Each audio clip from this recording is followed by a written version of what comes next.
Okay, for today we're gonna make a Dalgona coffee, or what we called a whipped coffee.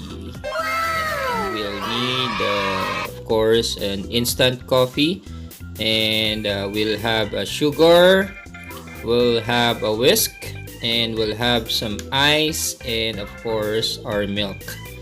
Okay, let's go! Make sure 2 cups of coffee and sugar, so it's a 1-to-1 ratio. Okay,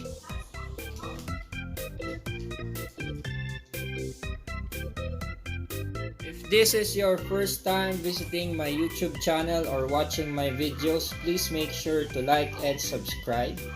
Okay, thank you so much.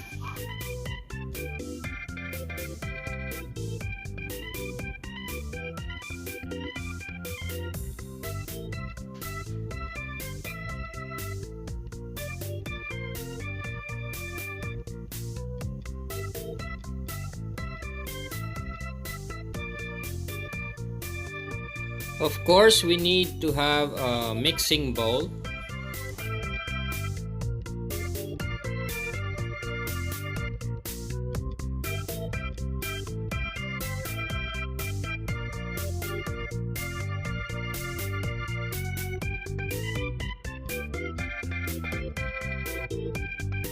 Okay, so we put the coffee on the bowl.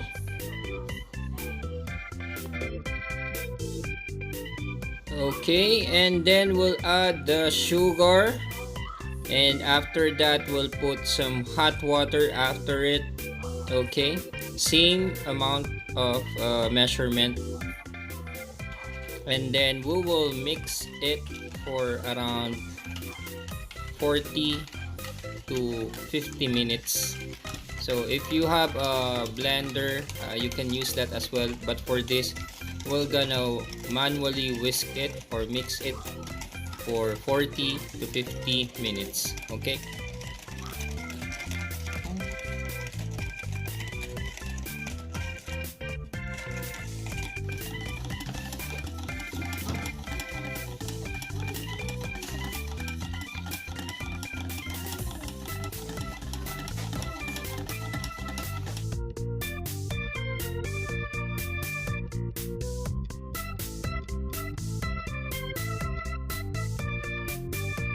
you can see, if you continue to just mix it or whisk it, it will become more creamy.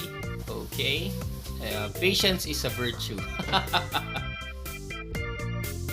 So after around 40 minutes of mixing it, you'll see the result of it.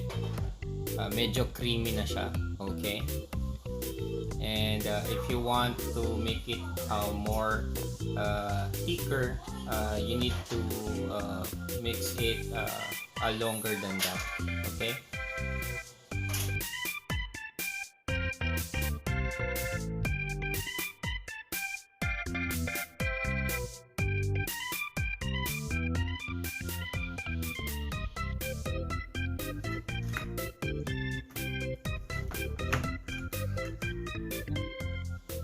okay, so it's time to make our Dalgona coffee. We'll put the ice on it. Alright.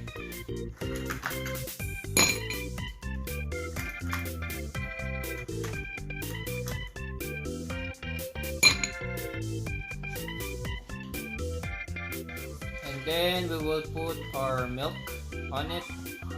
Okay, so ice and then milk.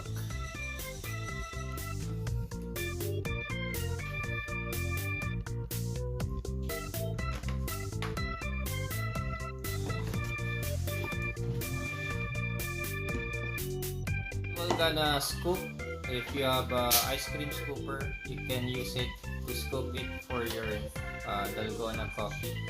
Alright, it looks like an ice cream. Wow! Yum yum yum yum.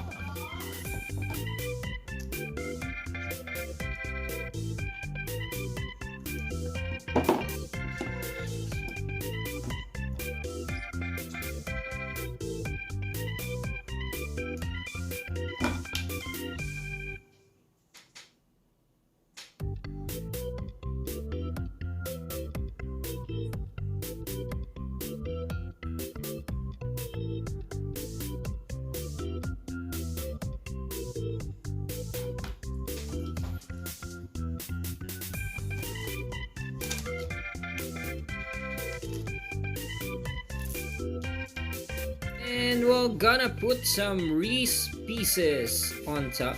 Okay. So, para may variation yung Dalgona coffee natin.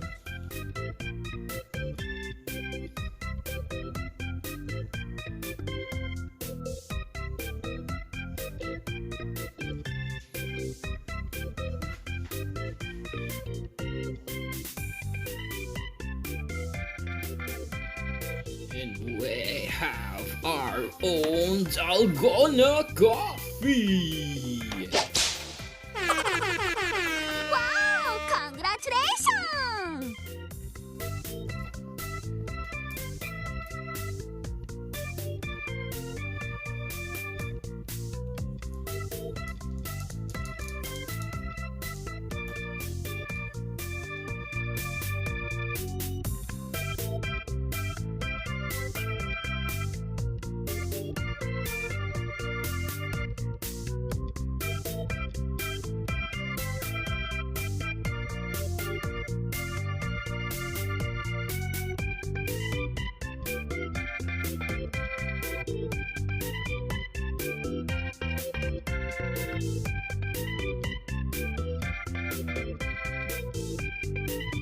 You can also try to grate additional dark chocolate, Hershey's dark chocolate on top of it.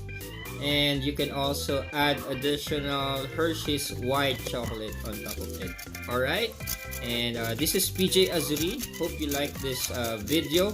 And if you are not yet subscribed, please do like, subscribe, and share this video.